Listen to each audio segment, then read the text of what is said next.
Mientras ayudaba a mi cuñada a tender la ropa, descubrí en un bolsillo un trozo de papel con la caligrafía de mi marido que decía, el lugar de siempre. Imité su letra, escribí otra nota y la puse de nuevo en su sitio. En mitad de la noche, un grito desgarrador provino de la habitación de mi cuñada. Al abrir la puerta, toda la familia se quedó petrificada.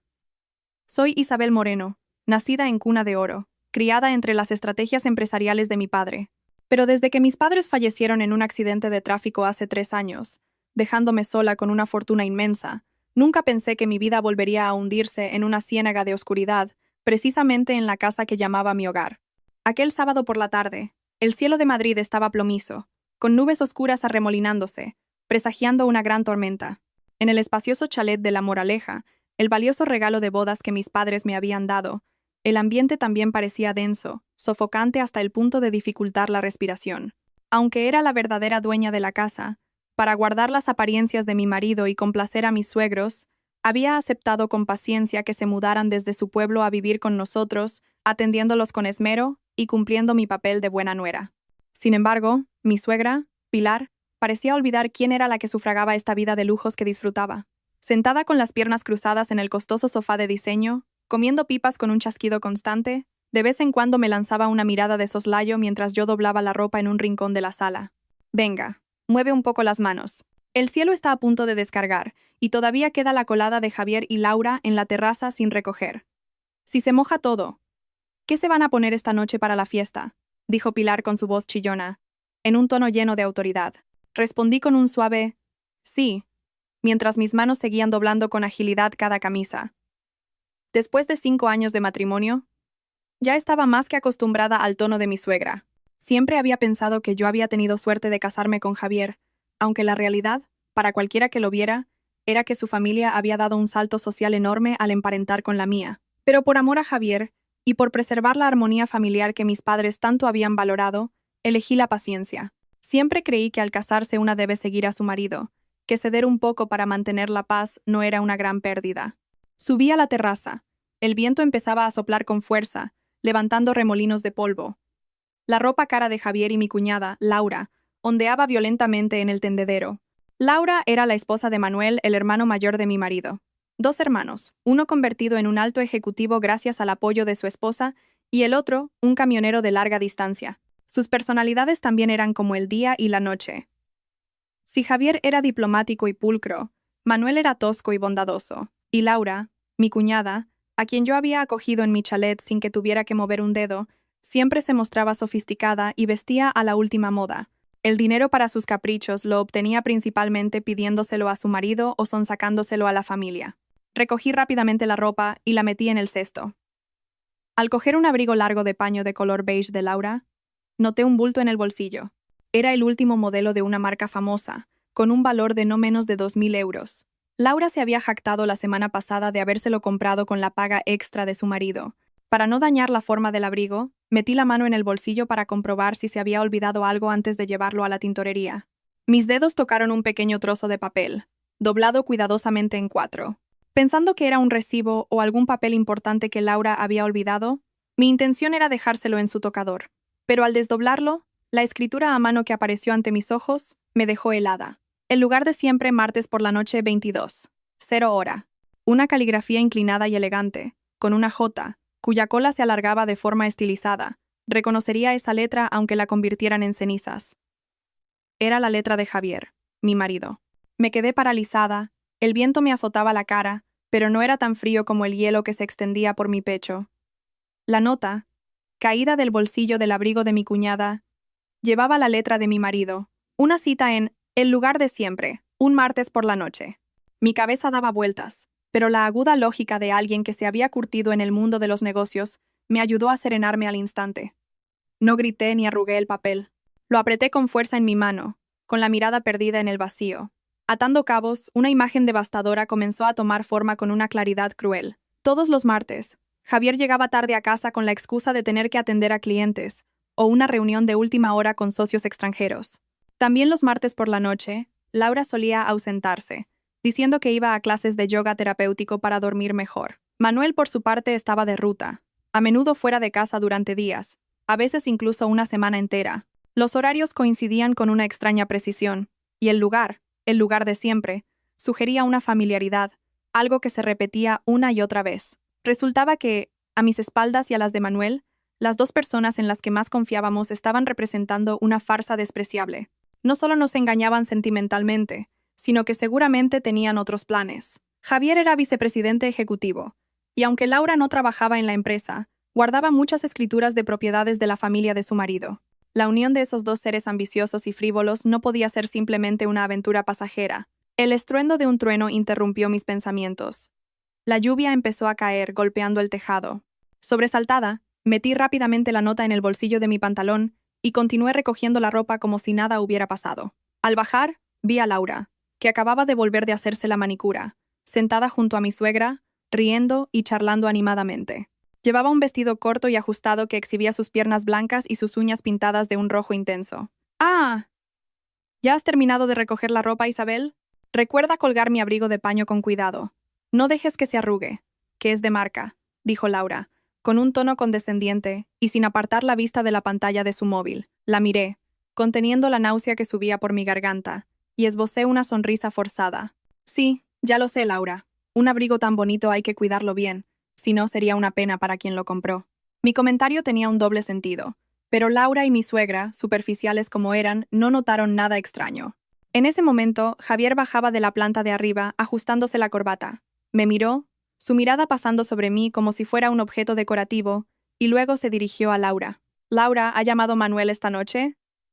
«Dicen que hay tormentas en el sur. No sé cómo estarán las carreteras». La forma en que Javier se preocupaba por su hermano sonaba increíblemente falsa. Observé detenidamente su mirada cuando se posó en Laura. Una mirada furtiva, llena de intención, a la que Laura respondió con un rápido y coqueto cruce de ojos. Antes habría pensado que era la típica cordialidad entre cuñados. Pero ahora, cada uno de sus gestos era como una aguja clavándose en mi corazón. Ha dicho que seguramente no llegará hasta mañana. Con esta lluvia y viento, es muy peligroso conducir, respondió Laura, con un deje de mimosa que no venía a cuento. Apreté la mano en el bolsillo de mi pantalón, sintiendo el borde afilado de la nota. Perfecto. Queréis jugar a escondidas a mis espaldas. Creéis que soy una muñeca en una vitrina, que solo sabe asentir y obedecer. Os voy a enseñar lo caro que se paga el precio de la traición. Pedí permiso para retirarme a mi habitación a descansar, diciendo que me dolía un poco la cabeza. Una vez cerrada la puerta, me senté en mi escritorio y saqué la nota, alisándola. Martes por la noche. Hoy era sábado. Quedaban 3 días para esa cita infame. Pero no podía esperar tanto. Mi paciencia se había agotado en el instante en que vi la letra de mi marido en el bolsillo de otra mujer. Miré por la ventana. La lluvia caía a cántaros. Un plan audaz se formó en mi mente. Si querían una cita, yo les facilitaría las cosas. Pero no el martes. Sería esta misma noche. Una noche de tormenta, perfecta para asuntos turbios y también para limpiar toda la suciedad de esta casa. Saqué de un cajón un taco de notas idéntico al que solía usar Javier. En mi juventud había estudiado caligrafía y tenía una habilidad especial para imitar la letra de otros. Era un talento que rara vez mostraba, pero hoy se convertiría en mi arma más afilada. Cogí el bolígrafo y respiré hondo para que no me temblara el pulso. Empecé a escribir, trazo a trazo, imitando la caligrafía de Javier. La M ancha, la L alargada, la inclinación hacia la derecha, todo era perfecto. Manuel no vuelve esta noche.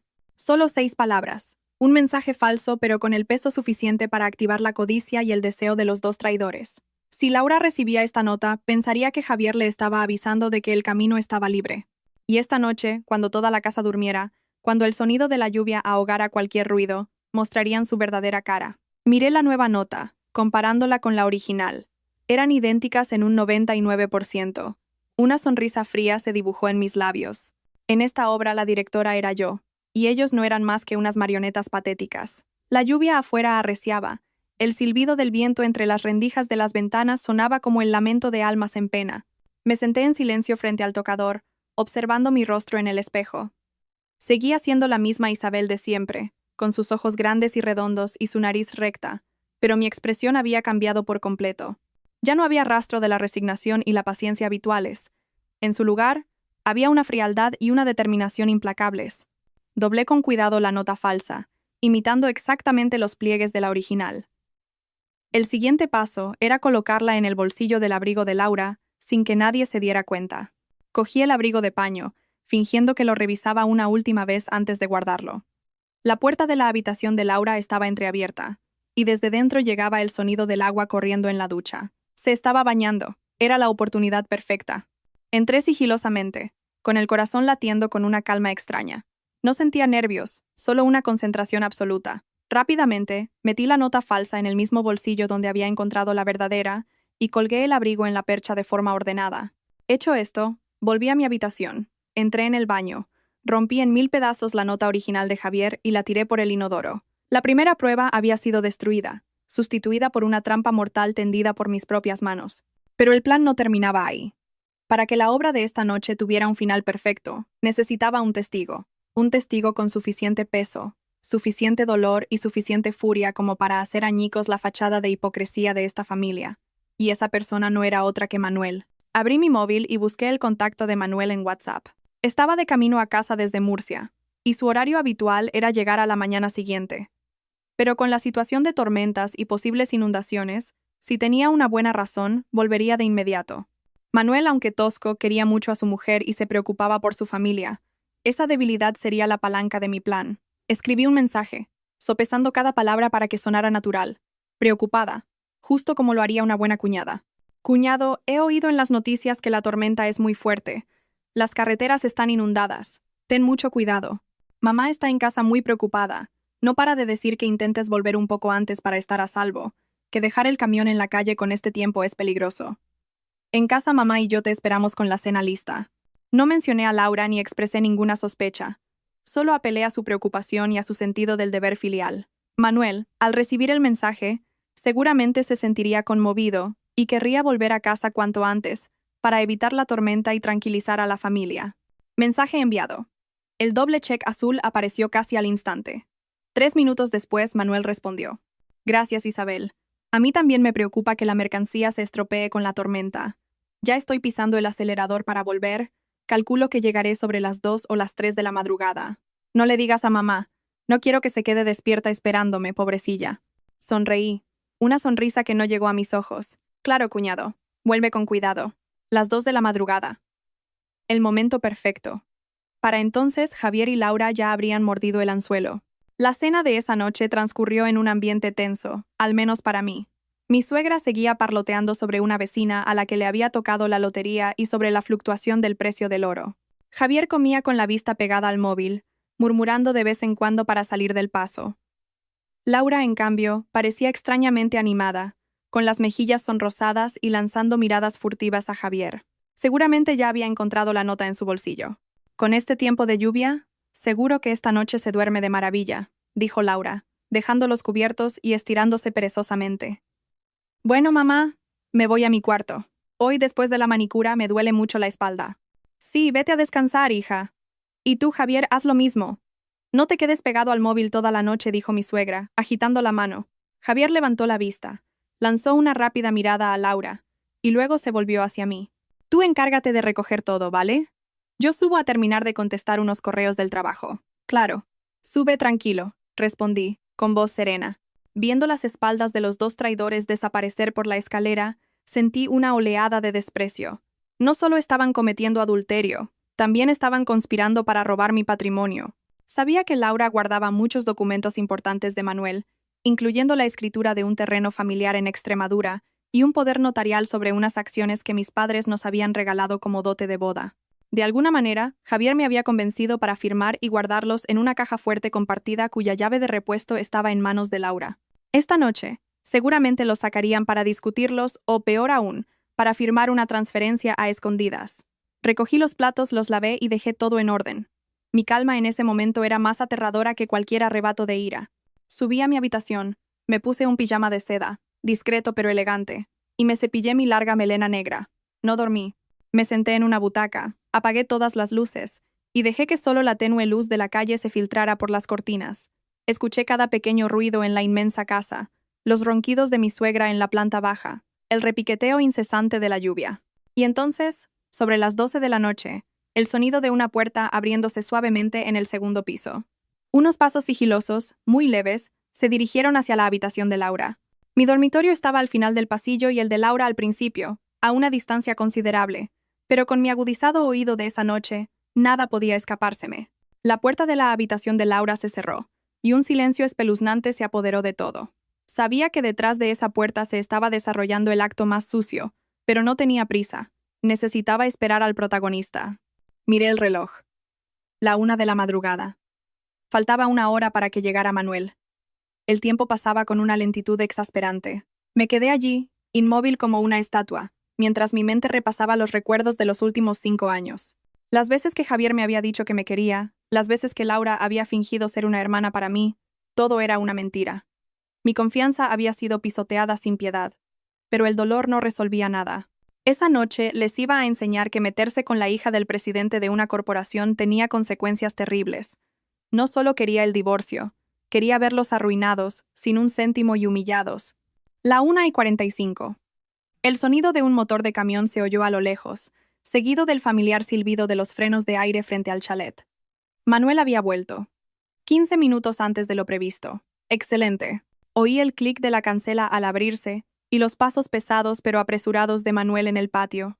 Intentaba caminar en silencio para no despertar a nadie, fiel a su naturaleza bondadosa, pero no sabía que esa bondad estaba a punto de ser consumida por el fuego de la verdad. Me levanté, me ajusté el pijama y salí de mi habitación, ocultándome en la penumbra del rellano de la escalera, desde donde podía observar claramente el pasillo del segundo piso. La función iba a comenzar.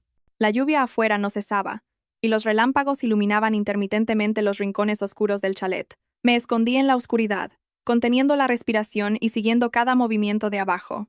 Manuel, con la ropa manchada de barro y empapada por la lluvia, subía las escaleras de puntillas. Su rostro mostraba un claro agotamiento, pero sus ojos brillaban de alegría por haber llegado a casa antes para estar con su familia. En la mano llevaba una bolsa de nísperos, la fruta favorita de Laura. Al ver esa escena, sentí una punzada de compasión, pero se desvaneció rápidamente. Este dolor era necesario para que abriera los ojos. Manuel llegó a la puerta de su dormitorio. La puerta no estaba cerrada con llave. Por supuesto, Laura pensaba que él no volvería esa noche, y en la casa solo había gente de confianza. ¿Para qué iba a tomar precauciones? Además, dejar la puerta sin cerrar facilitaba la entrada y salida de Javier. Manuel puso la mano en el pomo y lo giró suavemente. La puerta se abrió. 1 segundo, 2, 3. ¡Ah! El grito agudo y aterrador de Laura rasgó el silencio de la noche, ahogando incluso el retumbar de los truenos. Inmediatamente después, se oyó el rugido animal de Manuel. ¡Cabrones! ¡Hijos de puta! ¿Qué coño estáis haciendo? El estruendo de muebles volcándose, cristales rotos y el sonido sordo de golpes sacudió toda la casa. No salí corriendo de inmediato. Esperé unos segundos más para que el caos alcanzara su punto álgido. En ese momento, las luces del pasillo se encendieron de golpe. Mi suegra subió corriendo desde la planta baja, gritando, ¿qué pasa? ¿Qué es todo este escándalo? Dios mío de mi vida. Fue entonces cuando salí lentamente de mi escondite, con una expresión de somnolencia y pánico fingidos, y corrí hacia la habitación de Laura. La escena que encontré superaba con creces mi imaginación. Dentro del dormitorio, bajo la luz amarillenta, Laura estaba acurrucada en un rincón de la cama, vestida solo con un conjunto de lencería de encaje rojo, agarrando una manta para cubrirse, con el rostro pálido como la cera. Javier, mi marido, estaba siendo sujetado por el cuello de la camisa por Manuel, que le golpeaba la cara sin piedad. Javier estaba descalzo, con los pantalones mal abrochados, la cara hinchada y la nariz sangrando a borbotones. Sobre una mesita junto a la cama había varias hojas de papel esparcidas. De un vistazo, reconocí la escritura del terreno de Manuel y los papeles de transferencia de las acciones de la empresa a mi nombre. Al lado, una botella de vino abierta y 2 copas a medio beber. ¡Qué romántico, qué asqueroso! ¡Mátame! ¡Mátame de una vez, cabrón!, gritaba Manuel mientras descargaba sus puños sobre el rostro de Javier. Javier, en clara desventaja, solo podía cubrirse la cabeza y balbucear. Manuel, escúchame. No es lo que piensas. ¿Que no es lo que pienso? Es que estoy ciego. Me mato a trabajar en la carretera para mantenerte a ti y a mi mujer, y vosotros os lo montáis en mi propia casa. Fuera de sí, Manuel agarró la lámpara de la mesilla y la estrelló contra Javier. Javier la esquivó, y la lámpara se hizo añicos contra la pared. ¡Ay, Dios mío, Manuel, que lo matas! ¡Para allá! Mi suegra se abalanzó sobre él, abrazándolo por la cintura, llorando y suplicando. Hijo, por favor, habla las cosas, que vas a matar a tu hermano. Manuel la apartó de un empujón, aunque su fuerza había disminuido por el dolor y la decepción. Retrocedió, jadeando, con los ojos inyectados en sangre fijos en los dos traidores. Yo, de pie en la puerta, con los brazos cruzados, recorrí cada rostro con una mirada glacial. Javier me vio, y en sus ojos apareció un destello de pánico absoluto, que rápidamente se transformó en una súplica. ¿Acaso pensaba que seguía siendo la esposa tonta y manejable de siempre? ¿Qué está pasando aquí?, pregunté, mi voz ni alta ni baja, pero con una autoridad que sumió la habitación en un silencio instantáneo. Laura levantó la cara, cubierta de lágrimas y mocos. Me miró, y luego miró a Manuel, diciendo temblorosa: «Manuel, soy inocente». Fue Javier, estaba borracho y me forzó. «¡Cállate la boca!», rugió Javier, girándose y dándole una bofetada sonora. «Tú me mandaste el mensaje invitándome, y ahora me echas la culpa a mí». «¡Basta ya!», grité con fuerza. Entré en la habitación, fui directamente a la mesa y cogí los papeles. Escrituras de propiedad, documentos de transferencia de acciones. No solo cometéis adulterio, sino que además pretendéis robar descaradamente. Al ver esto, mi suegra corrió hacia mí, me arrebató los papeles de la mano y los escondió detrás de su espalda, gritando: «¿Robar? ¿Qué dices? Los trapos sucios se lavan en casa. Isabel, no montes un escándalo, que es una vergüenza para todos. Los hombres son así. Es normal que tengan sus cosas. ¿Por qué te pones tan dramática?». Miré a esa mujer, sintiendo náuseas. A estas alturas, todavía defendía a su hijo consentido. Todavía sacaba a relucir esas ideas machistas y retrógradas para justificar un pecado tan grave. «¡Qué bien habla!», suegra, dije con una sonrisa amarga, clavando mi mirada afilada en ella. ¿Los hombres son así? Entonces, ¿aceptaría que su nuera se acostara con su cuñado en su propia casa mientras planean robarle las tierras y el dinero a su hijo mayor? ¿Acaso Manuel es adoptado o un hijastro para que lo trate con tanto desprecio? Mis palabras fueron como un jarro de agua fría en la cara de Pilar. Se quedó sin habla, incapaz de replicar. Manuel, al oírme, sintió cómo su humillación crecía. Se giró hacia su madre, con una mirada de profundo dolor. «Mamá, tú lo sabías desde hace tiempo, ¿verdad? ¿Los estabas encubriendo?». Pilar, nerviosa, evitó la mirada de su hijo mayor. «Yo no sabía nada. No le hagas caso a tu mujer, que te está metiendo cizaña». «Aquí nadie necesita meter cizaña», la interrumpí. «La verdad está a la vista de todos. Javier, Laura, sois unos actores magníficos. Pero es una pena que el telón haya caído tan pronto». Javier se levantó a trompicones, limpiándose la sangre de la nariz. Me miró con odio. «Fuiste tú la que escribió esa nota.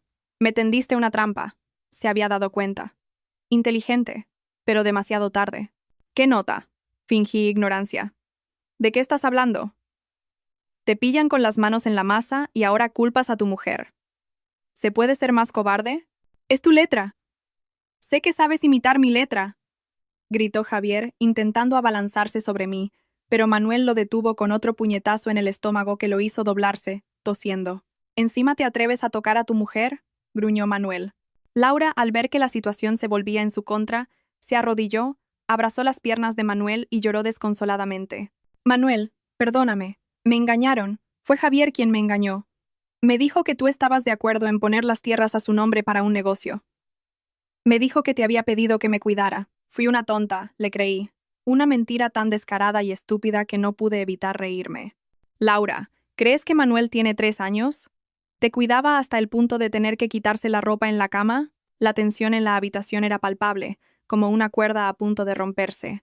La lluvia afuera seguía rugiendo, pero la tormenta en el interior de las personas era mucho más violenta. La fachada de familia decente y respetable de la que tanto se enorgullecían se había hecho añicos esa noche. Miré el reloj. Las 3 de la madrugada. Era hora de terminar el primer acto y pasar al segundo, el castigo público. «¿Queréis hablar, verdad?». «De acuerdo. Bajemos al salón», ordené, con una voz firme que no admitía réplica. «Tengo algo muy interesante que enseñaros a todos». Di media vuelta y me fui, sin mirar atrás al desastre que dejaba. Sabía que me seguirían, porque ahora el poder estaba en mis manos. El amplio salón estaba bañado por la deslumbrante luz de la lámpara de araña de cristal, pero el ambiente era tan sombrío como un funeral. Pilar estaba encogida en un sillón, con el rostro pálido, todavía aferrada al fajo de papeles como si fueran un talismán. Javier estaba sentado enfrente, sujetándose la nariz hinchada, con la mirada inquieta buscando una vía de escape. Laura, envuelta en una manta fina, se sentaba en el suelo llorando en silencio, lanzando miradas ocasionales a Manuel, que permanecía inmóvil en una butaca individual, con las manos tan apretadas que los nudillos se le habían puesto blancos. Yo permanecía de pie en el centro de la habitación, con la espalda recta y la cabeza alta. No me senté. Mi posición en ese momento era la de una jueza, no la de una igual para sentarme a la mesa con esa gentuza. Javier, acabas de decir que te tendí una trampa con una nota falsa, ¿verdad? Rompí el silencio opresivo.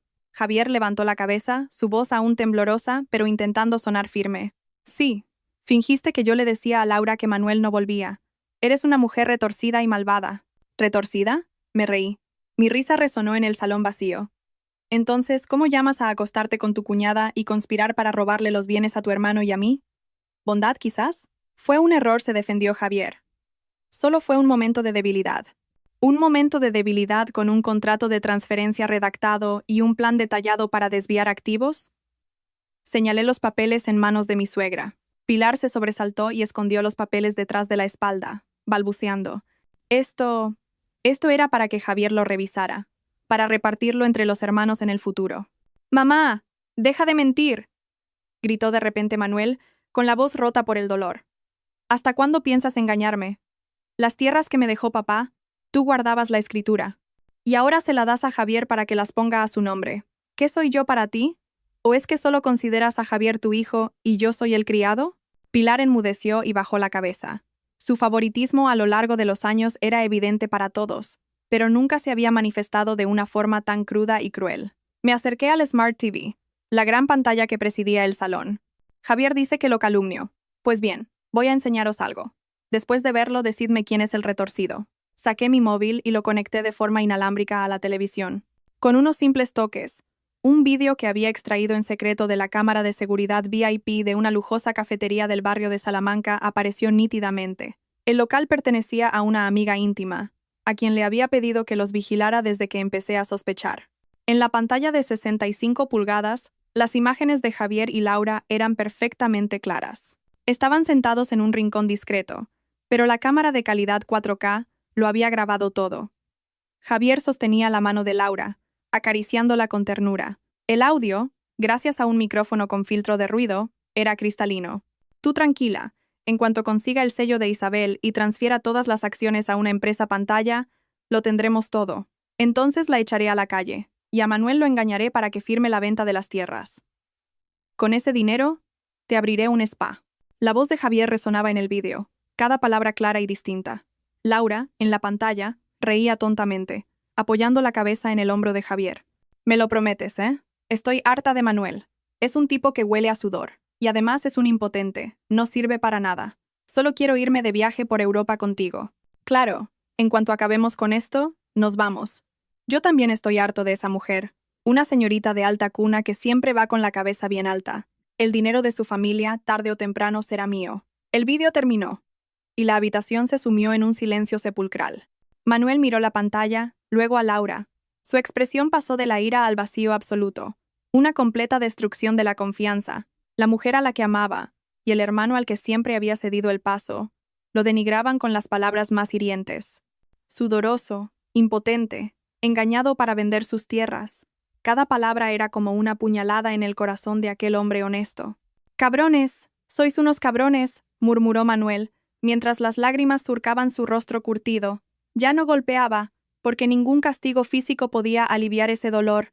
Laura, pálida como un fantasma, temblaba sin poder articular palabra. Esa prueba era irrefutable. Javier estaba petrificado, como una estatua. Sabía que estaba acabado. Apagué la televisión y me volví para mirar a toda la familia. «¿Y bien? ¿Alguien sigue diciendo que los calumnio? ¿Alguien sigue diciendo que fue un error?» Nadie se atrevió a responder. «De acuerdo», continué, con voz gélida. «Declaro que voy a divorciarme. Y no solo eso, demandaré a Javier Ruiz ante los tribunales por estafa, apropiación indebida y violación de los deberes conyugales. Prepárate para ir a la cárcel». «¿Te atreves?», saltó mi suegra, señalándome. «Si haces eso, te las verás conmigo». «¿Qué me va a hacer?», la interrumpí, con una mirada tan afilada que la hizo retroceder. «¿Contratar a unos matones? ¿O ir por ahí diciendo que soy una mala nuera? Hágalo. Tengo pruebas más que suficientes para demostrar quién quedará en ridículo, quién acabará arruinado y humillado». Miré a Javier. «Y tú, mañana por la mañana, recoge tus cosas y lárgate de la empresa. Usaré mi poder como accionista mayoritaria para destituirte de tu cargo inmediatamente. No olvides gracias a quién estás sentado en esa silla. Igual que te subí, te puedo hundir. Javier me miró, sus ojos brillando con una mezcla de odio y desesperación. Sabía que yo cumplía mis promesas. No me presiones demasiado. Si yo caigo, te arrastraré conmigo. ¿Qué pasará con las acciones del grupo si todo esto sale a la luz? ¿No tienes miedo de que tu padre se revuelva en su tumba? Mi padre odiaba por encima de todo a los desagradecidos, a los hombres que viven a costa de las mujeres, repliqué con firmeza. Si mi padre supiera esto, sin duda me apoyaría para echar a parásitos como tú de la empresa y proteger el trabajo de toda su vida. Dicho esto, me volví hacia Manuel. Manuel, siento que hayas tenido que presenciar esto, pero es mejor sufrir una vez y terminar con ello. Este tipo de mujer no merece que sacrifiques tu vida por ella. Manuel asintió levemente sin decir nada. Solo bajó la vista hacia sus manos callosas. Subí directamente las escaleras. No quería permanecer en esa casa ni un segundo más. Esa noche, recogería mis cosas y me iría a un hotel. La batalla legal acababa de empezar, y necesitaba tener la cabeza fría para luchar. Afuera, la lluvia seguía cayendo a cántaros, pero dentro de mí, la tormenta más grande ya había pasado. El fénix, el ave de fuego, solo puede renacer de sus cenizas en su máximo esplendor. Y yo, Isabel Moreno, comenzaría mi renacimiento esa misma noche. Tras mi contundente declaración ante la familia de Javier, subí las escaleras con paso firme. Pero, a decir verdad, solo cuando cerré la puerta de mi dormitorio, mi corazón comenzó a latir con fuerza, no por miedo, sino por la sensación de haberme quitado un peso de encima, que me había oprimido durante 5 largos años. Esta habitación, que una vez albergó tantas esperanzas de un hogar feliz, ahora no era más que el cascarón vacío de un matrimonio fraudulento. Saqué una maleta grande del armario y empecé a hacerla. Solo cogí lo que era verdaderamente mío: la ropa que había comprado con mi propio sueldo, mi portátil de trabajo y, lo más importante, mis documentos personales, mi sello privado y algunos archivos confidenciales que había copiado sigilosamente del ordenador de Javier en sus momentos de descuido, los regalos que Javier me había hecho, las joyas que mi suegra me dio el día de la boda. Lo dejé todo sobre el tocador. Quería irme con la cabeza bien alta, sin ataduras de ningún tipo con esa familia. ¡Pum! La puerta de la habitación se abrió de golpe. Javier irrumpió en la estancia. Se había puesto una camiseta, pero su rostro seguía hinchado y sus ojos estaban inyectados en sangre. Se abalanzó sobre mí, agarró la maleta que estaba haciendo y la tiró con fuerza al suelo. ¿A dónde crees que vas? ¿Piensas que puedes salir de esta casa tan fácilmente?, rugió Javier, con un aliento que apestaba a vino. No olvides que somos marido y mujer. Los bienes adquiridos durante el matrimonio son comunes. Mientras el juez no dicte sentencia, mis padres y yo tenemos derecho a estar aquí. Si sales por esa puerta, renuncias a tus derechos. Me agaché tranquilamente. Recogí la maleta, le quité el polvo, y lo miré directamente a los ojos. No intentes jugar al abogado conmigo. Este chalet es un bien privativo que mis padres me regalaron antes de la boda. Las escrituras están solo a mi nombre. Dejé que tu familia viviera aquí por cortesía. Pero ya que habéis pisoteado esa cortesía, no tengo por qué mantenerla. Esta noche os hago la caridad de dejaros dormir aquí por última vez. Mañana mi abogado os enviará una orden de desahucio. Javier soltó una risa burlona, una mueca torcida en su rostro deformado. ¿Desahucio? ¿Quién te crees que eres? No olvides que controlo el 30% de las acciones por delegación. Si vendo ese paquete de acciones en el mercado negro o me alío con la competencia, tu silla de presidenta también se tambaleará. El grupo que construyó tu padre se hará añicos. Me estaba amenazando. Pensaba que mi único punto débil era el legado de mi padre. Se equivocaba. Me acerqué a él, bajando la voz, que sonó fría y afilada como una cuchilla. Inténtalo. Vende las acciones. A ver quién se atreve a comprarle acciones a un tipo que está siendo investigado por malversación y estafa. Mañana por la mañana, el juzgado tramitará con carácter de urgencia la orden de embargo de tus bienes. ¿Creías que no estaba preparada? Eres demasiado ingenuo, Javier. Javier se quedó paralizado. No esperaba que yo hubiera ido un paso tan por delante. ¿Desde cuándo lo planeabas?, balbuceó, su confianza de antes desvanecida. Desde el día que te vi transferir dinero de la empresa a la cuenta de Laura mentí. En realidad, solo había empezado a sospechar y a reunir pruebas recientemente, pero necesitaba que entrara en pánico. ¿Me tomas por tonta?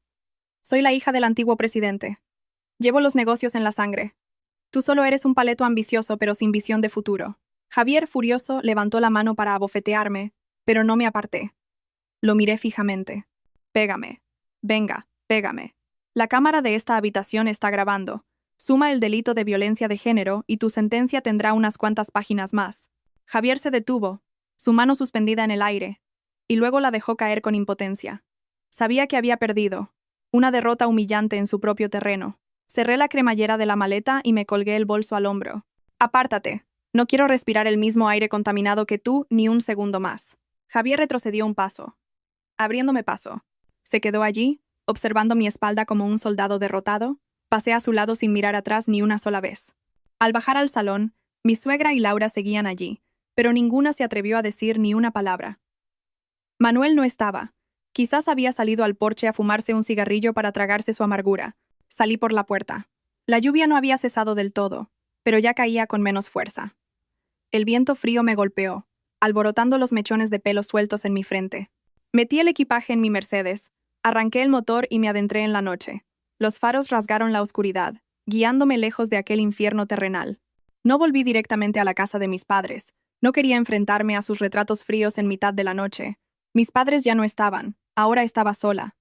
La soledad en esa casa enorme me asfixiaría. Conduje directamente a un hotel de 5 estrellas junto al Parque del Retiro, donde era una clienta VIP habitual.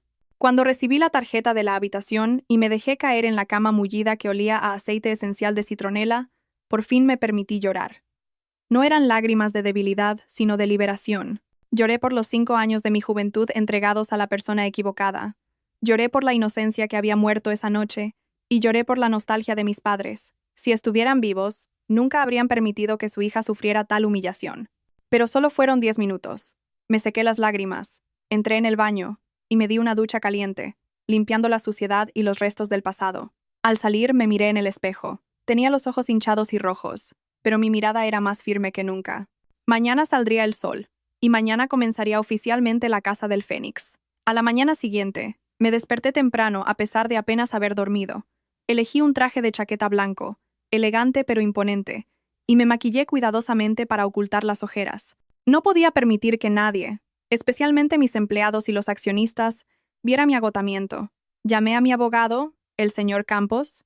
El señor Campos era el mejor amigo de mi padre desde la universidad y el asesor legal de mayor confianza del grupo. Cuando mis padres murieron repentinamente en el accidente, él prometió ante sus féretros que me protegería en su nombre. Al oír mi voz por teléfono, supo de inmediato que algo grave ocurría. Nos vemos en tu despacho, tío Campos. Ahora mismo dije, concisa. El despacho del señor Campos estaba en lo alto de una de las 4 torres, con vistas a toda la ciudad. El señor Campos, un hombre de más de 60 años con el pelo cano y una mirada astuta tras sus gafas, me recibió con el cálido abrazo de un padre. ¿Qué ha pasado, hija? Tu voz sonaba muy seria. Me sirvió una taza de té caliente. Puse sobre la mesa un pendrive con el vídeo de prueba y un fajo de extractos bancarios. Le conté todo lo que había sucedido la noche anterior, con todo lujo de detalles, sin omitir nada, ni siquiera las amenazas de Javier. El señor Campos escuchó, su rostro endureciéndose, sus manos apretando los brazos del sillón. Ese cabrón. Llevaba tiempo sospechando de él, pero no imaginaba que fuera tan descarado y ruin. Se atreve a traicionarte, y encima conspira para robarte el patrimonio en tu propia casa. ¿Cree que por ser huérfana eres fácil de intimidar? Quiero el divorcio lo antes posible, tío Campos. Y quiero echarlo de la empresa antes de que pueda desviar los activos, dije con voz firme. El señor Campos asintió, hojeando los documentos que le había entregado. Con estas pruebas, el divorcio unilateral es totalmente factible.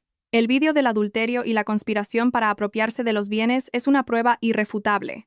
Sin embargo, la dificultad radica en las acciones y los bienes comunes. Tiene razón en una cosa. Si vende las acciones rápidamente o las transfiere a un competidor, el precio de las acciones caerá en picado. Entonces, ¿qué hacemos?, pregunté. Primero, redactaré una solicitud al juzgado para que aplique medidas cautelares urgentes, embargando todos los bienes a nombre de Javier y los bienes gananciales, incluido el paquete de acciones que controla. La razón es garantizar la ejecución de la sentencia en el litigio por los bienes, y la presunta estafa analizó el señor Campos con el tono profesional de un abogado veterano. Segundo, debes convocar una junta extraordinaria del Consejo de Administración para destituirlo de su cargo de vicepresidente ejecutivo. La razón es una falta ética grave que perjudica la reputación del grupo. Los estatutos de la empresa contemplan esta posibilidad. ¿Asentí? Lo haré de inmediato. Pero me preocupa que juegue sucio. Amenazó con difundir rumores para dañar mi reputación. El señor Campos sonrió para tranquilizarme. No te preocupes. Si él juega la carta de los medios, nosotros también lo haremos, pero nosotros tenemos la verdad de nuestro lado. Además, necesitas un testigo clave para romper la alianza entre él y Laura. Laura conoce muchos de sus secretos. Si consigues que se ponga de tu parte, Javier perderá a su cómplice más importante en el desvío de activos. Manuel, exclamé. ¿Te refieres a usar a Manuel para presionar a Laura? Exacto. Manuel es la víctima más directa y dolida. Su estado psicológico ahora mismo es extremadamente frágil. Si eres hábil, puedes convertir su dolor en un arma. El señor Campos me miró con intención. Entendí lo que quería decir. Manuel era un hombre bondadoso, pero hasta el más manso se rebela. La traición de Laura era un golpe mortal a su orgullo. Si le mostraba la verdadera cara de Laura, si veía hasta qué punto lo despreciaba, no le quedaría ni una pizca de afecto. Y entonces, él sería el único que podría obligar a Laura a revelar dónde guardaba las pruebas de los delitos económicos de Javier. Entendido. Me reuniré con Manuel hoy mismo. Me levanté y le estreché la mano al señor Campos. Gracias, tío. Te confío el frente legal. El frente familiar lo resolveré yo misma. Ten cuidado, hija. Javier ahora es como un perro acorralado, morderá a ciegas, me advirtió. Lo sé, pero yo soy quien sujeta la correa. Sonreí con confianza y salí del despacho. El sol brillaba alto sobre la bulliciosa ciudad. Esta era una batalla que no podía permitirme perder. Al salir del despacho de abogados, llamé a Manuel. El teléfono sonó durante mucho tiempo antes de que respondiera. Su voz era ronca, como la de alguien que acaba de pasar una enfermedad grave. Diga, Isabel. Manuel, ¿dónde estás? Necesito verte un momento. Es un asunto importante relacionado con tus bienes que Laura tiene en su poder, dije, con un tono urgente pero sincero. Estoy en el aparcamiento de camiones, en Coslada. No quiero volver a casa, respondió, con un profundo suspiro al otro lado de la línea. Ve a la tetería La Calma que hay cerca. Es un sitio tranquilo y discreto. Te espero allí. 30 minutos después, vi a Manuel entrar en el local. Parecía haber envejecido 10 años en una sola noche. Tenía los ojos hundidos y ojerosos, la barba descuidada y la ropa arrugada. Se sentó frente a mí, cogiendo con mano temblorosa la taza de té caliente. Isabel, ¿para qué me has llamado? Ya no me importa nada de la casa ni de las tierras. Que se lo queden todo. Solo quiero divorciarme de esa zorra. Puse mi mano sobre la suya, con una mirada firme. Manuel, no puedes rendirte así. Es el sudor de tu frente. Son las tierras que te dejó tu padre. ¿Por qué vas a dejar que ese par de adúlteros disfruten a costa de tu dolor? ¿Quieres saber lo que Laura decía de ti a tus espaldas? Manuel levantó la vista, con los ojos enrojecidos. ¿Qué decía? Saqué mi móvil y puse otra grabación que no había revelado la noche anterior. Era una grabación que había obtenido de un micrófono diminuto que había colocado en el bolso de Laura hacía un mes, cuando empecé a sospechar de ella. En la grabación, se oía la voz estridente de Laura riéndose con unas amigas. ¿Mi marido? Uf, es un paleto que huele a sudor, todo el día pegado al volante. Llega a casa y se desploma en la cama como un cerdo. Estoy hasta el gorro de él. Menos mal que tengo a Javier, que es galante, tiene dinero y me trata como a una reina. Estoy intentando convencer al tonto de Manuel para que firme la venta de las tierras. En cuanto las venda, cojo el dinero y me largo. Que le den al viejo ese. A medida que escuchaba, el rostro de Manuel se fue poniendo morado. Apretó la taza de porcelana con tanta fuerza que temí que la rompiera. Las palabras crueles de la mujer con la que había compartido su vida le dolían más que 1000 cuchillos. ¿Se atrevió a decir eso? Gruñó entre dientes, mientras las lágrimas de rabia brotaban de sus ojos. ¿Lo ves? No solo te traicionó por sexo, sino que te desprecia. Te considera una herramienta para conseguir dinero. ¿Vas a dejar que se salga con la suya? Añadí más leña al fuego, con voz tajante. Tienes que recuperar todo lo que es tuyo. Tienes que hacer que se arrepienta de haber pisoteado tu amor. ¿Qué tengo que hacer? Dime qué tengo que hacer, Manuel me miró, con una expresión de súplica. En ese momento, yo era su único apoyo. Vuelve a casa y habla con Laura. Dile que Javier le ha echado toda la culpa a ella para librarse. Comencé a trazar el plan para dividirlos. Dile que Javier ha declarado a la policía que fue Laura quien lo sedujo, quien lo obligó a firmar papeles falsos. Dile que Javier ya tiene un abogado preparado para que Laura vaya a la cárcel sola. Manuel me miró confundido. ¿Es eso cierto? No, pero Laura se lo creerá, sonreí con malicia. Laura es codiciosa pero cobarde. Ahora mismo está aterrorizada. Si oye que Javier la ha abandonado, se volverá contra él para defenderse. En ese momento, dile que te entregue las pruebas de los delitos de Javier para obtener un trato favorable. Sé que Laura guarda un teléfono antiguo que usaban para comunicarse en secreto y donde guarda la contabilidad negra de Javier. Manuel lo pensó un momento y luego asintió con determinación. El odio había transformado a aquel hombre bondadoso en un guerrero. De acuerdo, lo haré. Le voy a enseñar a esa puta quién soy. Recuerda actuar bien. Muéstrate dolido, pero también preocupado por ella. Dile que quieres salvarla de que Javier la engañe y la mande a la cárcel. Apelar a su miedo es la mejor estrategia, le instruí detalladamente. Manuel se levantó y se bebió el té de un trago. Gracias, Isabel. Te debo una. Viendo la espalda de Manuel alejarse, supe que la pieza más importante del tablero había sido activada. La alianza diabólica entre Javier y Laura estaba a punto de desmoronarse. Manuel regresó a casa al mediodía. El ambiente seguía siendo sombrío. Laura estaba en su habitación, con los ojos hinchados de tanto llorar. Al ver a Manuel, se encogió de miedo, pensando que iba a recibir otra paliza, pero Manuel no la golpeó. Se sentó en una silla, suspiró profundamente, con una expresión de profunda preocupación. «Laura, ve haciendo las maletas», dijo, con voz grave. Laura se sobresaltó. «¿Me echas? Ya sé que me he equivocado. No te echo yo. ¿Es que la policía está a punto de venir a detenerte?», mintió Manuel con total naturalidad, siguiendo el guión que yo le había preparado. «Esta mañana he estado con Isabel y su abogado. Javier se ha echado para atrás. Ha declarado a la policía que tú lo emborrachaste y lo obligaste a firmar la transferencia de las tierras y a sacar dinero de la empresa. Dice que tiene mensajes tuyos seduciéndolo. Te ha echado toda la culpa a ti». Al oír esto, Laura se quedó blanca como el papel. Sus piernas y brazos temblaban. «¿Qué? ¿Lo dices en serio? ¿Por qué me haría eso? Él es el vicepresidente ejecutivo. Tiene dinero y poder. Tiene que salvar su puesto. No va a cargar con la culpa por ti. Ha dicho que eres una mujer avariciosa y desesperada que actuó por necesidad. El abogado dice que con este delito te pueden caer muchos años de cárcel», añadió Manuel, asestando el golpe final. Laura rompió a llorar, una mezcla de miedo e indignación. No podía creer que el amante en el que había confiado, el que le había prometido llevarla de viaje por Europa, fuera quien la apuñalara por la espalda en el peor momento. «¡Cabrón! ¡Mentiroso! ¡Lo odio!», gritó Laura golpeando la cama. Manuel se acercó, suavizando la voz, fingiendo preocupación. «Mira. Ahora solo hay una forma de que te libres. Necesitas pruebas para demostrar que él fue el cerebro de todo. ¿Guardas algo suyo? Si es así, dámelo. Se lo llevaré al abogado para que pida una reducción de la pena para ti». Laura levantó la vista hacia su marido. En medio de su pánico, se aferró a él como a un clavo ardiendo. «Sí, sí que tengo algo. Guardo el teléfono antiguo que usaba para dar órdenes al contable de falsificar las cuentas. Lo tengo muy bien escondido. Él no lo sabe». «¿Dónde está? Dámelo rápido, antes de que llegue la policía», la apremió Manuel. Laura corrió hacia el armario. Sacó una vieja caja de zapatos que contenía un par de tacones rotos. Levantó la plantilla de uno de ellos y sacó un iPhone antiguo, apagado. «Aquí está todo. Los mensajes, las grabaciones de él ordenando desviar fondos de las obras y pagar sobornos a los socios. Me lo dio para que lo guardara como garantía. ¿Quién iba a pensar que pasaría esto?». Laura le entregó el teléfono a Manuel, con las manos temblando. Manuel cogió el teléfono, sintiendo una alegría interna, pero manteniendo una expresión seria. «De acuerdo. Quédate aquí quieta, no te muevas. Voy a ver al abogado a ver si se puede hacer algo». Manuel salió corriendo de casa con la prueba en la mano y me llamó de inmediato. «Isabel, lo tengo. He conseguido el teléfono». Yo estaba en mi despacho y la noticia fue como una bendición. «Fantástico, Manuel. Llévalo ahora mismo al despacho del abogado.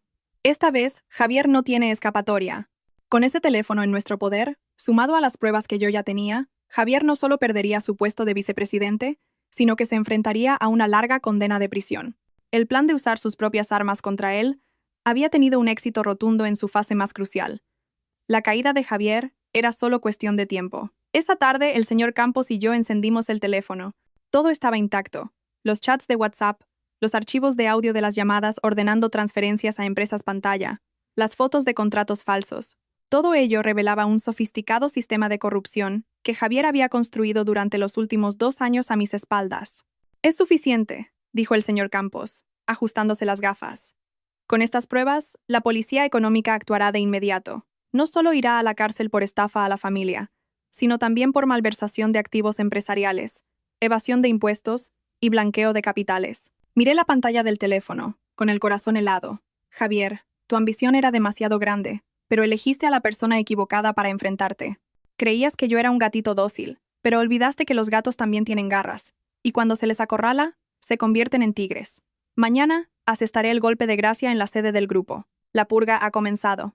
A la mañana siguiente, entré en el gran vestíbulo del grupo empresarial con la postura más erguida que había tenido en mi vida. Un vestido negro entallado realzaba mi figura de poder, y mi cabello estaba recogido en un moño alto y pulcro. Detrás de mí caminaban el abogado Campos, 4 guardaespaldas corpulentos y un representante de una prestigiosa firma de auditoría internacional que había contratado en secreto la semana anterior. Los empleados del vestíbulo cuchicheaban al ver mi inesperada aparición. Estaban acostumbrados a ver a una Isabel dócil a la sombra de su marido, no a una presidenta con la autoridad que irradiaba hoy. Me dirigí directamente a la sala de juntas del consejo, donde Javier presidía la reunión de inicio de semana. ¡Pum! La puerta de la sala se abrió de par en par, y todos los miembros del consejo se giraron sobresaltados. Javier, que estaba de pie en el estrado con un puntero en la mano, palideció al verme. Isabel, ¿qué significa esto? Es una reunión importante. No tienes nada que hacer aquí. ¿Que no tengo nada que hacer aquí? Lo interrumpí, mi voz resonando en toda la sala. Soy la accionista mayoritaria, la presidenta legítima del Consejo de Administración. El que no tiene nada que hacer aquí eres tú. Subí al estrado e indiqué a los guardaespaldas que se interpusieran ante Javier. Intentó abalanzarse, pero un brazo firme lo detuvo. Señores consejeros, dije con voz clara, recorriendo con la mirada los rostros atónitos de los presentes. Hoy estoy aquí para comunicarles una decisión de urgencia. Destituyo oficialmente de su cargo de vicepresidente ejecutivo al señor Javier Ruiz. Con efecto inmediato, la sala entera estalló en murmullos de asombro. Unos cuantos consejeros, conocidos por ser del círculo de Javier, se levantaron para protestar. Señora Moreno, no puede hacer eso. El señor Ruiz está haciendo un gran trabajo. ¿En qué se basa para destituirlo? Me baso en esto, arrojé sobre la mesa de juntas un fajo de extractos bancarios y pruebas de malversación. El señor Ruiz ha aprovechado su cargo para desviar fondos, crear empresas pantalla para la evasión de impuestos, causando un perjuicio al grupo de cientos de millones de euros. Este es el resultado preliminar de una auditoría independiente. El abogado Campos continuó, con voz firme. Hemos presentado una denuncia ante las autoridades. En este momento, el juzgado ha dictado una orden de embargo sobre los bienes del señor Ruiz para facilitar la investigación. Por lo tanto, su presencia en esta empresa constituye una amenaza para los intereses de los accionistas. Javier, con el rostro lívido, sudaba a mares. Sabía que las cifras de esos documentos eran reales. Intentó defenderse, gritando, «¡Calumnias! Todo es una calumnia. Quiere hacerse con el control de la empresa y por eso ha inventado todo esto para perjudicarme». «Si es una calumnia o no, dejemos que la policía lo determine», respondí fríamente. «Y ahora, seguridad, sáquenlo de aquí». 2 guardias de seguridad robustos entraron, sujetaron a Javier por los brazos y se lo llevaron. Él se resistió desesperadamente, insultándome sin parar, pero sus gritos fueron ahogados por el portazo. El silencio en la sala de juntas era absoluto. Los consejeros que antes defendían a Javier ahora mantenían la cabeza gacha, sin atreverse a decir una palabra. Entendieron que el viento había cambiado de dirección. Me senté en la silla presidencial, en la cabecera de la mesa, y me ajusté la chaqueta. Continuemos con la reunión. A partir de hoy, yo misma dirigiré todas las operaciones del grupo. Aconsejo a cualquiera que esté implicado en la red de corrupción de Javier Ruiz que presente su dimisión voluntariamente antes de que tenga que recurrir a medidas más drásticas. Mi determinación aplastó por completo cualquier intento de oposición. Sabía que el camino por delante sería difícil, pero al menos había limpiado la basura de mi propia casa. 3 días después de ser despedido de la empresa, Javier contraatacó. No usó la ley, porque sabía que tenía todas las de perder. Usó el arma más sucia de nuestra era, las redes sociales. A primera hora de la mañana, mi teléfono no paraba de sonar. Mi asistente me llamó, alarmada. «Señora Moreno, mire las redes ahora mismo. Hay un problema muy gordo». Abrí Facebook y lo primero que vi fue un vídeo que se estaba haciendo viral a una velocidad de vértigo. Millones de visualizaciones y compartidos. En el vídeo, los padres de Javier estaban sentados en el suelo, frente a la puerta de mi chalet, llorando desconsoladamente y contando que yo era una nuera cruel que, usando su poder, había echado a su marido de casa, se había apropiado de sus bienes e incluso lo había acusado falsamente. Afirmaban que yo tenía una enfermedad mental, esquizofrenia, y que a menudo sufría crisis en las que golpeaba a mi marido. «Está loca, señores. Cuando le dan las crisis, rompe todo y le pega a mi hijo hasta dejarlo lleno de moratones. Hemos aguantado todos estos años por amor a nuestro hijo, y ahora nos echa a todos a la calle». Mi suegra actuaba con tanto dramatismo que, si no conociera la verdad, casi me habría creído que era la víctima. Debajo del vídeo, miles de comentarios me insultaban sin piedad. Vaya, qué asco de mujer, rica pero malvada. ¿Enferma mental? Qué miedo, con esa cara. Boicot a esa empresa. Una presidenta con esa moral no merece nada. Las acciones de la compañía se desplomaron en la apertura de la bolsa. Los socios llamaban sin cesar para cancelar contratos. La presión de la opinión pública cayó sobre mis hombros como una losa. El hecho de no tener padres que me defendieran ni familia que hablara por mí hacía que la historia inventada por la familia de Javier pareciera aún más creíble. Me veían como una mujer solitaria y déspota. Sentada en mi despacho leí los comentarios crueles, pero, extrañamente, no sentí ni miedo ni ira. Solo me pareció ridículo. Javier estaba tan desesperado que había tenido que usar a sus padres para montar un circo. Señora Moreno, ¿qué hacemos? ¿Convocamos una rueda de prensa para desmentirlo todo? Preguntó mi asistente preocupada. No respondí con firmeza. Déjalos que actúen. Cuanto más profundo sea el drama, más patética será la caída. Debemos guardar silencio y dejar que la multitud muestre toda su furia. Cuando la verdad salga a la luz, el cambio de opinión del público será el mayor golpe para Javier. Llamé al señor Campos. Tío, ¿ya tienes preparado el historial médico falso que Javier compró para mí? Listo. También he localizado al médico. Recibió dinero de Javier y ahora está aterrorizado porque sabe que ha cometido un delito grave. Perfecto. Manténlo como testigo. Y una cosa más. Contacta con los principales periódicos. Prepara una bomba mediática para mañana. Colgué y miré por la ventana. El cielo seguía gris, pero sabía que después de la tormenta siempre sale el sol. Javier quería jugar a manipular a la opinión pública, y yo le iba a dar una lección sobre la verdad. Esa noche me quedé en el hotel. A pesar del temporal mediático que me rodeaba, la lujosa habitación me proporcionaba una sensación de seguridad. Sobre las 11, mientras revisaba informes financieros, sonó el timbre. ¿Quién es?, pregunté, sin abrir. Servicio de habitaciones. Alguien le ha enviado una botella de vino. Una voz masculina y grave. Fruncí el ceño. No había pedido nada, y mis amigos sabían que no bebía a esas horas. Mi instinto me dijo que algo iba mal. Me acerqué a la puerta y miré por la mirilla. Afuera había un empleado del hotel con una gorra calada que le cubría media cara, sosteniendo una bandeja con una botella de vino. Pero su postura, la forma en que tamborileaba nerviosamente con el pie en el suelo, me resultó familiar. Era Javier. Por mucho que se disfrazara, reconocería la silueta del hombre con el que había compartido mi vida durante 5 años. ¿Qué hacía aquí a estas horas? No para hablar civilizadamente, desde luego. Estaba acorralado. Era capaz de cualquier locura. Retrocedí, cogí un cuchillo de fruta de la mesa, y con la otra mano marqué el número de emergencias del hotel y el de la policía. «Abre, Isabel. Sé que estás ahí». Al ver que no abría, Javier perdió la paciencia y empezó a golpear la puerta con fuerza. Su voz sonaba pastosa, claramente borracho. «Váyase o llamo a seguridad», grité para advertirle. «Abre la puerta. Tengo que matarte, zorra. Me has arruinado la vida. Me lo has quitado todo», gritó, fuera de sí. Empezó a embestir la puerta con el hombro. La gruesa madera tembló. Me asusté de verdad.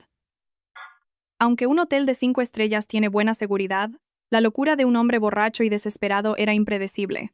¡Bang! La cerradura cedió, pero la cadena de seguridad resistió. Javier metió la mano por la rendija, intentando arrancarla. Sus ojos, inyectados en sangre, me miraban con ferocidad. «¡Estás muerta!». Justo en ese momento, 4 guardias de seguridad del hotel aparecieron y lo sacaron a la fuerza, inmovilizándolo en el suelo. Javier se retorcía como un animal herido, sin dejar de insultarme y amenazarme. «Soltadme. Soy su marido. Tengo derecho a darle una lección». La policía llegó poco después, y se lo llevaron esposado tras levantar el atestado. Yo me quedé en la habitación, todavía con el cuchillo en la mano, temblando. Si la seguridad hubiera tardado 1 minuto más, no sé qué habría pasado. A la mañana siguiente, la imagen de Javier siendo esposado, con un rostro violento, en el pasillo del hotel, fue grabada claramente por las cámaras de seguridad. Esa sería la prueba irrefutable de sus amenazas de muerte y alteración del orden público. Miré el vídeo que me acababa de enviar el gerente del hotel. «Javier, tú mismo te has cerrado la puerta de tu libertad. Lo sucedido la noche anterior en el hotel fue la gota que colmó el vaso. Decidí no esperar más. A la mañana siguiente, organicé una gran rueda de prensa en el salón de congresos del grupo empresarial. Cientos de periodistas de todos los medios se agolpaban para conseguir la noticia. Aparecí con mi habitual calma y elegancia, pero esta vez, en mi mirada había la firmeza de una guerrera. «Señores y señoras de la prensa», comencé. con voz clara y resonante. En los últimos días, ha circulado mucha información falsa sobre mi vida privada y mi familia, afectando gravemente la reputación de este grupo. Hoy, voy a revelar toda la verdad. La gran pantalla LED detrás de mí se iluminó. Primero, los extractos bancarios. Aquí tienen la prueba de que transfería 5.000 euros mensuales a mis suegros para su manutención, sin contar regalos, viajes y reformas en su casa. En los últimos 5 años, la suma total supera los 300.000 euros. ¿Una nuera cruel haría algo así? A continuación, el vídeo de Javier, borracho, atacándome en el hotel la noche anterior. La sala entera jadeó de horror al ver su rostro violento y sus amenazas de muerte. Pero el mayor impacto viene ahora. Esta es la verdadera razón por la que nuestro matrimonio se ha roto. No porque yo tenga una enfermedad mental, sino porque mi marido me era infiel. Las imágenes de Javier y Laura en la cafetería aparecieron en la pantalla. Pero eso no es todo, lancé mi última carta. Una serie de fotos de Javier abrazando y besando a otra joven en el vestíbulo de un lujoso complejo de apartamentos. Ella es Lucía, una conocida influencer. La verdadera amante a la que Javier mantenía con el dinero malversado de la empresa. Laura, mi cuñada, fue solo otra víctima, engañada sentimentalmente para que él pudiera apropiarse de los bienes de su hermano. A quien Javier realmente mantenía era a esta chica, Lucía Pons. Utilizó 500.000 euros de la empresa para comprarle un apartamento. La sala quedó conmocionada. Los periodistas no paraban de hacer fotos, los flashes iluminaban la sala sin cesar. La verdad, cruda y sucia, era más increíble de lo que nadie podía imaginar. En las redes sociales, el viento cambió de dirección al instante. Los que ayer me insultaban, ahora se disculpaban y atacaban a Javier y su familia con las palabras más duras. Dios mío, qué retorcido es. Pobre mujer, tan inteligente y rica, y le toca a una familia de estafadores. ¡Qué actores! ¿Acusar a su nuera de esa manera? Javier, que estaba detenido en la comisaría por el altercado de la noche anterior, vio la rueda de prensa por televisión y se derrumbó sobre la mesa, completamente desesperado. Sabía que lo había perdido todo: honor, carrera, dinero y libertad. Pero para mí, esto no era el final. Era solo el comienzo de la sentencia moral que él y su familia tendrían que soportar el resto de sus vidas. Tras la impactante rueda de prensa, Javier salió en libertad bajo fianza gracias a la intervención de un abogado conocido de su familia. Sin embargo, la orden judicial de embargo de sus bienes ya era efectiva. Todas sus cuentas bancarias y propiedades estaban congeladas, su coche de lujo confiscado y el apartamento que le compró a Lucía, precintado. De ser un vicepresidente imponente, ahora era un hombre sin blanca y ahogado por las deudas de préstamos que había pedido para sus juergas. Conocía bien la psicología de gente como Javier. Acorralados, actúan a la desesperada. Necesitaba dinero para huir o, al menos, para sobornar y reducir su condena. Y el único lugar donde podía encontrarlo era en la caja fuerte secreta de su antiguo despacho en la empresa, donde guardaba un sello de repuesto y el token bancario para sus transacciones ilegales.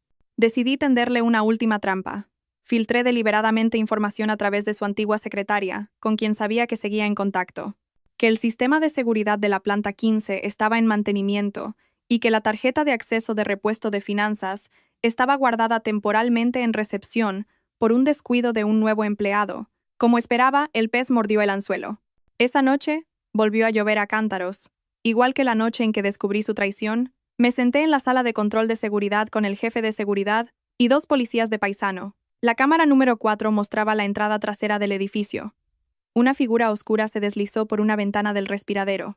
Llevaba un impermeable negro con capucha y una mascarilla, pero su cojera, producto de la pelea en el hotel, era inconfundible. «Ya está dentro», susurró el jefe de seguridad. Contuvimos la respiración. Javier se movía con soltura, evitando las cámaras del pasillo que él creía que seguían activas. No sabía que yo había instalado un sistema de microcámaras ocultas en los ángulos muertos. Se coló en recepción, rebuscó y encontró la tarjeta que yo había dejado a propósito. Sus ojos brillaron. Subió rápidamente por las escaleras hasta la planta 15.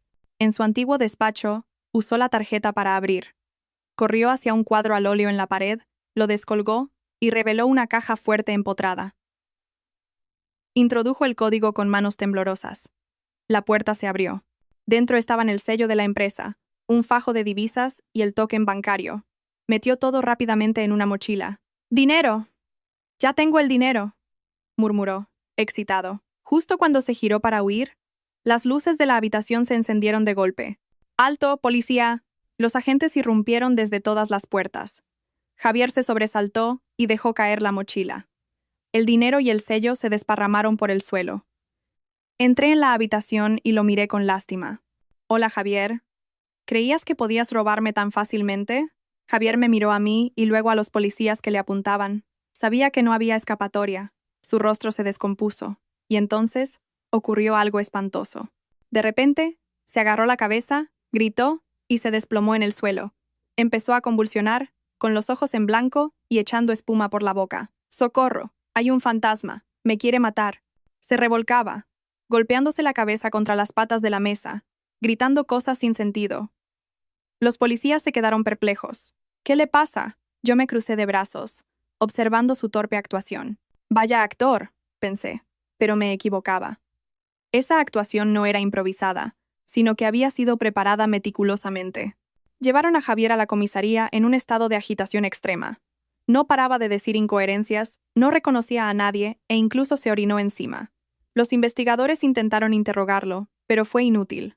A la mañana siguiente, el abogado de la familia de Javier, sus padres y un hombre con bata blanca aparecieron en la comisaría. «Mi hijo está enfermo.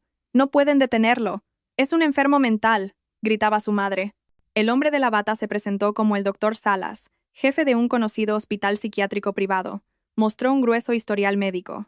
«Señores agentes, el paciente Javier Ruiz fue diagnosticado con trastorno bipolar con elementos delirantes hace 6 meses. Este es su historial de tratamiento ambulatorio. Recientemente, debido al estrés, su enfermedad ha empeorado, llevándolo a perder el control de sus actos. Yo y el señor Campos estábamos allí. Cogí el historial. Todo estaba falsificado a la perfección. Fechas de consulta, recetas, firmas de especialistas e incluso facturas de farmacia de hacía medio año. ¡Imposible!, golpeé la mesa. Hace una semana dirigía una junta. Tenía una amante y planeaba arruinarme. ¿Qué enfermo mental es tan lúcido? El doctor Salas explicó con frialdad profesional. Señora Moreno, esta enfermedad tiene fases de lucidez intercaladas con brotes. Durante la fase maníaca, el paciente puede ser muy inteligente y audaz, pero en la fase depresiva o psicótica, pierde totalmente la capacidad de juicio. El robo de anoche fue una manifestación de su delirio de persecución. El abogado de Javier intervino. Según la ley, una persona que comete un delito mientras padece una enfermedad mental que anula su capacidad de comprensión o de control de sus actos está exenta de responsabilidad penal. Solicitamos su libertad para que reciba tratamiento obligatorio. Miré a Javier. Estaba acurrucado junto a su madre, babeando, con la mirada perdida. Pero por un instante, mientras todos discutían, vi cómo sus labios esbozaban una sonrisa diabólica, una sonrisa de desafío dirigida a mí, su carta de inmunidad. La había preparado desde hacía mucho tiempo. A pesar de mi frustración, ante las pruebas médicas legales y el estado de Javier, la investigación tuvo que ser suspendida temporalmente y se ordenó una evaluación psiquiátrica forense. Mientras tanto, fue puesto en libertad bajo la custodia de su familia. Salí de la comisaría con el corazón encogido. Los malvados no solo eran crueles, sino también astutos. «No te preocupes», me dijo el señor Campos. «El papel no puede envolver el fuego. Investigaremos a ese doctor». Asentí. «Lo sé, pero me temo que no se detendrán aquí. Contraatacarán», y mi intuición no falló. 2 semanas después, recibí una convocatoria para una junta extraordinaria. Los convocantes eran los padres de Javier como tutores legales del accionista Javier Ruiz, declarado incapacitado. En la reunión, el doctor Salas volvió a aparecer, esta vez para hablar de mí. «Señores consejeros, al tratar al señor Ruiz, descubrí una dolorosa verdad. La causa de su enfermedad fue la terrible presión psicológica ejercida por su esposa, y tras observar la conducta reciente de la señora Moreno, sospecho que padece esquizofrenia paranoide». La sala se llenó de murmullos. Me levanté de un salto. «¿Qué dice? ¿Se atreve a difamarme en mi propia empresa?» «Señora Moreno, cálmese», dijo el doctor Salas con tono condescendiente. «La agitación, la desconfianza, la creencia de que su marido y su familia conspiran contra usted, instalar cámaras, organizar montajes, son síntomas típicos. Vive en su propio mundo de delirios». La madre de Javier se levantó, llorando. «Es verdad. Siempre sospechaba que le poníamos veneno en la comida. Hasta falsificó la letra de su marido para tenderle una trampa. Está loca de atar». Miré a los consejeros. Los que me habían apoyado ahora me miraban con duda. El poder de una mentira repetida por un experto y una víctima era aterrador. «Solicitamos la suspensión de la señora Moreno de su cargo de presidenta para que sea sometida a una evaluación psiquiátrica», declaró el abogado de la familia. Caí en la cuenta de que estaba en una trampa mortal. Como huérfana, sin padres que me defendieran, Javier, mi marido legal, se convertiría en mi tutor si se demostraba mi incapacidad. Si me resistía, dirían que estaba sufriendo una crisis. El señor Campos me hizo una seña para que me contuviera. En un instante, tomé una decisión audaz. Si querían que estuviera loca, les daría una loca. De repente me agarré la cabeza, grité y me dejé caer al suelo, temblando. «No me hagáis daño. Sois demonios, alejaos de mí». Actué exactamente como lo había hecho Javier, pero mejor. Lloré. Miré al vacío con pánico. ¿Lo veis? Le ha dado la crisis, gritó la madre de Javier, triunfante. Llamad a una ambulancia. Llevadla a mi hospital, ordenó el doctor. Salas. Dos sanitarios, que en realidad eran hombres de Javier, me inmovilizaron. Fingí resistirme débilmente y luego me desmayé. Me subieron a una ambulancia. La puerta se cerró. Cerré los ojos, pero mi mente estaba más lúcida que nunca. Estaba entrando en la guarida del lobo para cazarlo. La ambulancia no me llevó a un hospital de la ciudad, sino a las afueras, a un chalet aislado en un pinar de la sierra. Era el psiquiátrico VIP del doctor Salas. Me encerraron en una habitación en el segundo piso, con barrotes en la ventana y una puerta de acero. El doctor Salas entró. «Señora Moreno, descanse aquí. Cuando se recupere y firme la transferencia de poder a su marido, consideraremos darle el alta». Me dio un puñado de pastillas. «Tómeselas. Son para el cerebro». Las cogí, me las metí en la boca y bebí agua. Él revisó mi boca y se fue satisfecho. En cuanto se fue, corrí al baño y vomité las pastillas, que había escondido bajo la lengua. Los días siguientes fueron un tenso juego mental.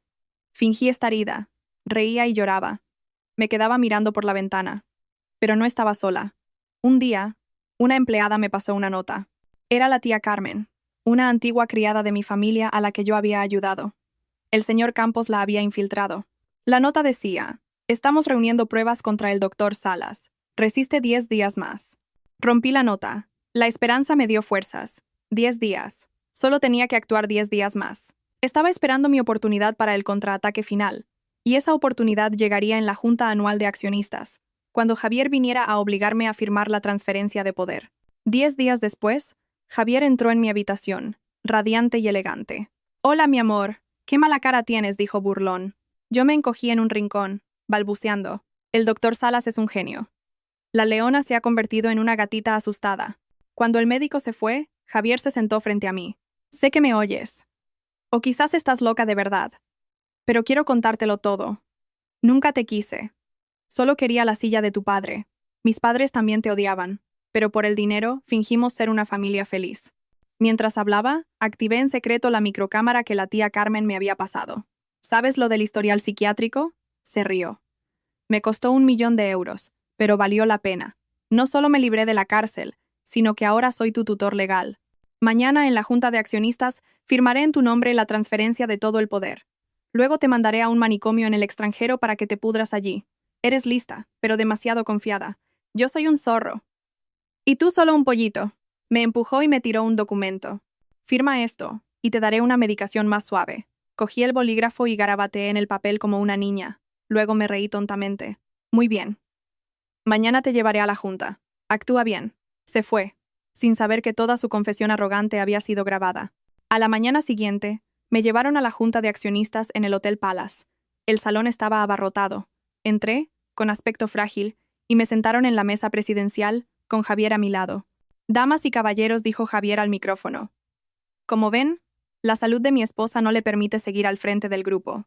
Como su tutor legal, procederé a firmar en su nombre la transferencia de poder». Me puso el bolígrafo en la mano. «Firma, cariño». Toda la sala contuvo la respiración. Cogí el bolígrafo. Mi mano temblaba sobre el papel. Javier me miró, triunfante. Pero justo cuando la punta tocó el papel, me detuve. Levanté la cabeza. Mi mirada perdida desapareció, reemplazada por una mirada afilada y llena de poder. Me levanté de un salto, tirando la silla. «¿Quién te ha dado permiso para hablar en mi nombre?». Mi voz resonó clara y firme. Toda la sala jadeó. Javier palideció. «¿Tú? ¿Cómo?». «¿Sorprendido?». Sonreí. «¿Creíais que encerrándome y drogándome podíais volverme loca? ¿Os equivocasteis?». Hice una seña al técnico de sonido. La pantalla gigante detrás del escenario se iluminó, mostrando la cara y la voz de Javier en mi celda el día anterior. «Nunca te quise. Solo quería la silla de tu padre. Me costó 1.000.000 de euros». Cada palabra de su confesión retumbó como un trueno. Los accionistas estaban boquiabiertos. Los periodistas disparaban sus cámaras sin parar. La verdad sobre la conspiración salió a la luz. Javier se quedó paralizado, temblando. «¡Apagad eso! ¡Es un montaje!», gritó, corriendo hacia la mesa de control. Pero antes de que pudiera llegar, los policías que esperaban entre bastidores lo inmovilizaron. Javier fue esposado en el acto. El doctor Salas intentó huir, pero también fue detenido. El señor Campos subió al estrado. «Damas y caballeros, tenemos pruebas suficientes de secuestro, lesiones, falsificación de documentos y malversación de fondos por parte de este grupo. La fiscalía ha aprobado su detención inmediata». Mientras se lo llevaban, Javier me miró con una mezcla de odio y miedo. Yo lo miré sin emoción. «Adiós, exmarido». El caso del renacer del Fénix acaparó los medios durante meses. El tribunal dictó sentencias justas. Javier fue condenado a 18 años de prisión. Laura, por colaborar y estar embarazada de Manuel, recibió una condena de 3 años de libertad condicional. El doctor Salas fue condenado a 10 años y se le inhabilitó de por vida. Sus padres fueron desahuciados y vivieron el resto de sus días en la vergüenza en su pueblo. Manuel se centró en su trabajo y en criar a su hijo, rompiendo todo contacto con Laura. Y yo. Volví a la presidencia más fuerte que nunca. Saneé la empresa. Y bajo mi dirección, el grupo prosperó como nunca antes. 6 meses después, di un discurso en el Foro Nacional de la Mujer. Conté mi historia, no para quejarme, sino para inspirar. Al terminar, anuncié la creación de la Fundación Fénix, con un capital inicial de 2 millones de euros, para ayudar a mujeres víctimas de violencia de género. En la recepción posterior, un hombre se me acercó. «Enhorabuena, señora Moreno. Un discurso increíble». Era Daniel, el joven CEO de una startup tecnológica que me había ayudado a mejorar la seguridad de mi empresa. Me miró con calidez y sinceridad. «Gracias a usted, Daniel. Su ayuda fue crucial. El honor fue mío. Siempre he admirado su fortaleza». «¿Me concede este baile?». Miré su mano extendida, una mano fuerte y fiable. Miré mi propio dedo anular. La marca del anillo de bodas casi había desaparecido. Dejé mi copa y acepté. «Por supuesto». Salimos a la pista de baile.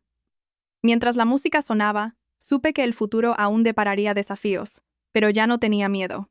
Había atravesado la tormenta, me había forjado en el fuego, y ahora había renacido de verdad. A partir de ese momento, las páginas más brillantes de mi vida las escribiría yo misma.